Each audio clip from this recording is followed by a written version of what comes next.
August 30th, Licking County, a domestic call turns into a high-stakes rescue mission as a brother threatens his sister with a knife.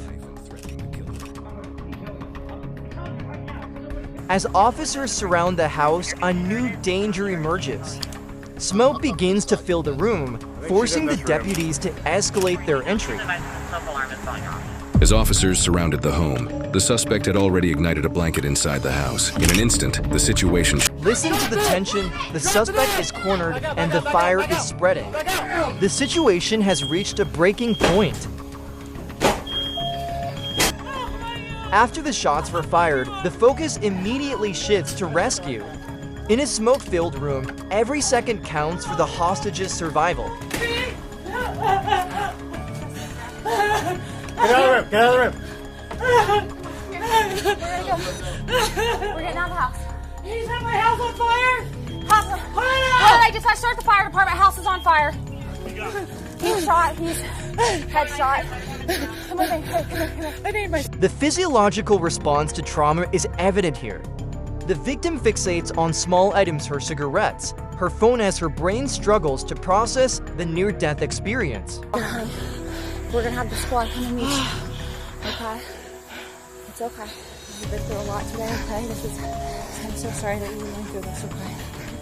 The fire department! They're here, okay? They're meeting us at the end of the driveway. She needs checked out. My house is on fire! Tactically, the officer's decision to charge through the smoke was high risk, but necessary. Without that split-second entry, the outcome would have been fatal. It's a lot. I know we went in through this door because this was locked, and I seen that other door. That's the primary. As soon as we got through here, cleared the corner, went around, I seen him throwing blankets on the fire, and it started going up. So we kicked the door. He was standing there in the corner with these two knives, and then he said something like, "We're both gonna die," or "Someone's gonna die," and he took off and charged him. The suspect was pronounced dead, but the home's owner survived.